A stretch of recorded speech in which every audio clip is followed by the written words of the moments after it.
Master minds commerce చదవాలనుకునే 10th inter విద్యార్థుల తొలి ఎంపిక.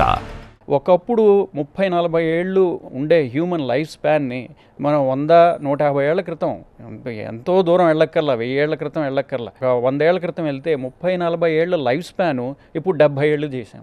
ఇండియాలో life span, average life span 70 ఏళ్ళు. అమెరికాలో యావరేజ్ లైఫ్ స్పాన్ 78 ఏళ్ళు. అట్లానే జపాన్లో యావరేజ్ లైఫ్ స్పాన్ 80 దాటింది. సో ఇట్లాగా మనం లైఫ్ స్పాన్ని ఇంప్రూవ్ చేసాం కానీ హెల్త్ స్పాన్ అంటాం. హెల్త్ స్పాన్ అంటే ఈ బతికినన్నాళ్ళు మనం హెల్తీగా ఉంటున్నామా, రోగాలతో ఉంటున్నామా అనేది మనం ప్రశ్నించాలి. అది మీ ప్రశ్న. లైఫ్ స్పాన్ ఇంప్రూవ్ చేయగలిగాం కానీ హెల్త్ స్పాన్ ఎట్లా ఇంప్రూవ్ చేయాలనేది ఇప్పుడు చాలా పెద్ద ప్రశ్న.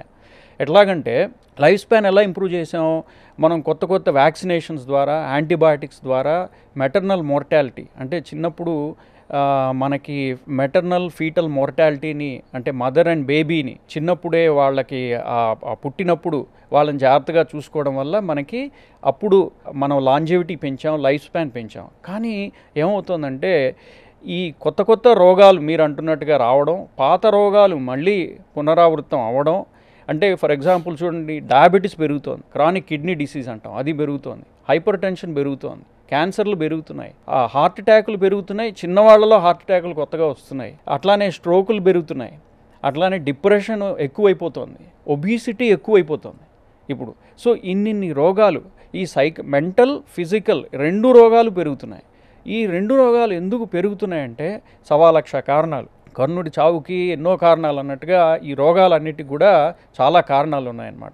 ఫస్ట్ చూసుకుంటే ఈ మెడిసిన్, మనకున్న scientific western medicine one of the reasons ఏది, మనం ఏదైతే చాలా రోగాల్ని అరికట్టి చాలా రోగాల్ని ప్రివెంట్ చేసి లైఫ్ స్పాన్ని పెంచామో ఆ మెడిసినే. ఎందుకంటే అది పాపులేషన్ మెడిసిన్. ఎట్లాగంటే స్టడీస్ అన్ని పాపులేషన్ మీద జరుగుతాయి, ఇండివిజువల్స్ మీద జరగవు. దీనికున్న స్టడీ అంతా, ఈ నాలెడ్జ్ అంతా డయాగ్నోసిస్ అంటాం. డయాగ్నోసిస్ అనే పేరు ఎలా వచ్చిందంటే డయాగ్నోసిస్ అనే 2 మాటల నుంచి వచ్చింది. అంటే డయా అంటే త్రూ, ఆ ఎక్స్ప్లోరేషన్ని డయా అంటారు. గ్నోసిస్ అంటే జ్ఞానం అంటాం కదా మనం సంస్కృతంలో, జ్ఞానం నుంచి వచ్చిందే గ్నోసిస్. అగ్నాస్టిక్ పీపుల్ అంటాం, అగ్నాస్టిక్స్ అంటాం. అట్లానే గ్నోసిస్ అనమాట. గ్నోసిస్ అంటే నాలెడ్జ్.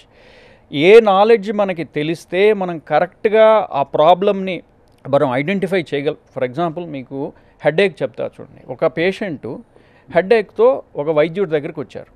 ఓకే, ఆ వైద్యుడు ఇంగ్లీషా లేకపోతే ఇండియన్నా లేకపోతే చైనీసా టిబెటన్ మెడిసినా అనేది కాసేపు పక్కన పెడదాం. ఒక వైద్యుడి దగ్గరికి హెడేక్ అని చెప్పి ఒక పేషెంట్ వచ్చాడు. ఇప్పుడు డాక్టరు ఏది తెలిస్తే ఆ హెడేక్కి రీజన్ తెలుస్తుందో అది కనిపెట్టాలి ఆ డాక్టర్.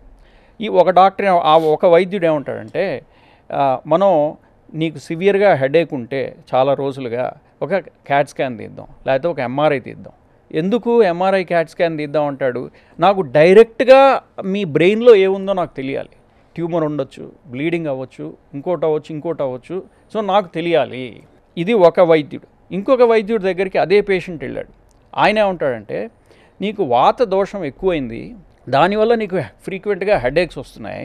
సో నీకు వాత దోషం తగ్గడానికి, వాత పిత్త కఫ దోషాలను ఉంటాయి, అందులో వాతం ఎక్కువైంది, నీకు అది తగ్గించాలంటే ఇది చెయ్యి. నీకు అది ఎలా తెలిసింది వాత దోషం ఎక్కువ ఉందంటే? ఆయనకి ఒక మెథడ్ ఉంటుంది, ఆ మెథడ్నే ఎపిస్టమాలజీ అంటాం. సో ఈ మెథడ్. అదే పేషెంట్ ఇంకొక వైద్యుడి దగ్గరికి వెళ్ళాడు. ఆయన ఏమంటాడంటే, నీకు లోపల మనకి లైఫ్ ఫోర్స్ ఒకటి ఉంటుంది, దాన్ని చీ అంటాం, అంటే చైనీస్లో చీ అంటాం. అది నీకు బ్లాక్ అయింది, నేను ఆక్యుపంక్చర్ చేసి అన్బ్లాక్ చేస్తాను, దానివల్ల నీకు హెడేక్స్ తగ్గుతాయి అంటాడు. 4వ వైద్యుడి దగ్గరికి వెళ్తాడు అదే పేషెంట్ హెడేక్స్తో. ఆయన ఏమంటాడంటే, నీకు బ్యాడ్ స్పిరిట్స్ నీ హెడ్లో ఉన్నాయి, దానివల్ల నీకు హెడేక్స్ వస్తుంది, అంటే నీకు మంత్రం చదువుతాను, ఆ మంత్రం ఇస్తాను, దానివల్ల నీకు ఆ బ్యాడ్ స్పిరిట్స్ పోతాయి అని చెప్తాడనమాట. సో ఈ 4 వైద్యుల్లో ఎవరు కరెక్టు, ఎవరు తప్పు హెడేక్ వచ్చిందని? ఫస్ట్ వైద్యుడు ఏమంటాడంటే, డైరెక్ట్గా నాకు కనపడాలి, అప్పుడే నేను అది ఎగ్జామిన్ చేయగలను.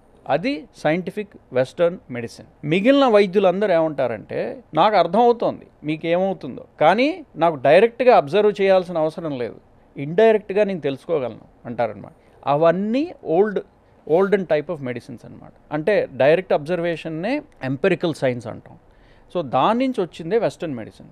ఆ వెస్టర్న్ మెడిసిన్ ఎలా పనిచేస్తుందంటే ఇండివిజువల్ పేషెంట్ని ఎలా చూడాలో కంటే పాపులేషన్ మీద స్టడీస్ చేస్తారు వాళ్ళు. సో పాపులేషన్ మీద స్టడీస్ చేసినప్పుడు ఏమవుతుందంటే పర్సనలైజేషన్ పోతుంది. సో వచ్చావా, బ్లడ్ ప్రెషర్ ఉందా, అందరికీ 140/90 కంటే పాపులేషన్ మొత్తం 140/90లో స్టడీ చేసాం. 140/90 నీకు ఎక్కువ ఉందంటే ఇదిగో ఈ మందు వేసేసుకో అని చెప్పి వాడికి పంపించేస్తారు.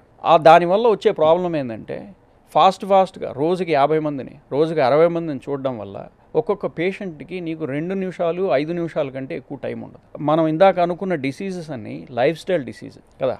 చాలా మటుకు ఇన్ఫెక్షన్స్ని మనం కంట్రోల్ చేయగలిగాం. యాంటీబయాటిక్స్, యాంటీవైరల్స్, యాంటీఫంగల్స్, వీటి ద్వారా. ఈవెన్ ఎయిడ్స్ అండ్ HIV కూడా. అమెరికాలో మా ఒక డాక్టర్, ఒక ఆవిడ నాతో పనిచేస్తున్న ఇన్ఫెక్షన్ స్పెషలిస్ట్, ఆవిడ ఈ మధ్య నాకు చెప్పిందనమాట, డాక్టర్ రాజీవ్, HIVని డయాబెటీస్ కంటే ఈజీగా ఇప్పుడు ట్రీట్ చేయొచ్చు, ఎందుకంటే వైరల్ మెడికేషన్స్ అన్నీ వచ్చినాయి. కానీ డయాబెటీస్ వచ్చేటప్పటికి అది లైఫ్ స్టైల్ ప్రాబ్లం అయిపోయింది. లైఫ్ స్టైల్ ప్రాబ్లము ఎంత మందులు ఇచ్చినా లైఫ్ స్టైల్ మారకపోతే మీకు ప్రాబ్లం తగ్గదు. సో మన లైఫ్ స్టైల్ మారే కొద్దీ మనకి కొత్త రోగాలు వస్తాయి, పాత రోగాలు మళ్ళీ పునరావృతం అవుతాయి. కానీ డాక్టర్కి ఆ టైం లేదు. డాక్టర్ అందులో ట్రైనింగ్ కూడా ఇవ్వరు.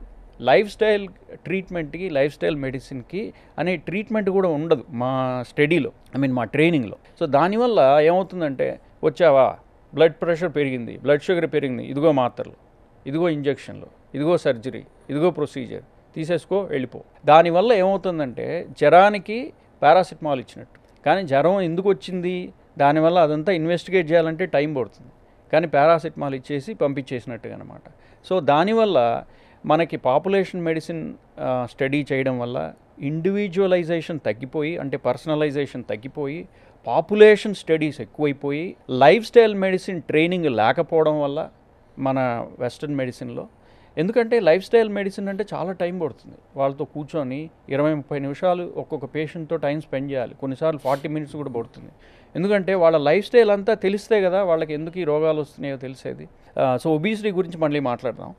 సో దానివల్ల మనకి ఎన్నెన్నో రోగాలు, ఆ రోగాలకి ఎన్నెన్నో మందులు, ఎన్ని మందులు ఇచ్చినా మోస్ట్ ఆఫ్ ద మందులు, చాలామందికి తెలియని విషయం ఇదేంటంటే 70% ఆఫ్ ద టైం మందులు అనేవి సిమ్టమ్నే ట్రీట్ చేస్తాయి, రూట్ కాజ్ని ట్రీట్ చేయవు. సిమ్టమ్ ఎలాగా? సిమ్టమ్ అంటే బ్లడ్ షుగర్ పెరిగింది, అదొక సిమ్టమ్. లోపల ఏదో జరుగుతోంది, దానివల్ల బ్లడ్ షుగర్ పెరిగింది.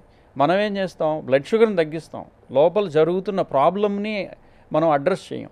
బ్లడ్ ప్రెషర్ పెరిగింది, బ్లడ్ ప్రెషర్ తగ్గడానికి మందులు ఇస్తాం. కానీ ఎందుకు పెరిగింది బ్లడ్ ప్రెషర్, అది తెలుసుకోవాలంటే వాడి లైఫ్ స్టైల్ గురించి మాట్లాడాలి మనం. వాడు ఏం తింటున్నాడు, ఏం చేస్తున్నాడు.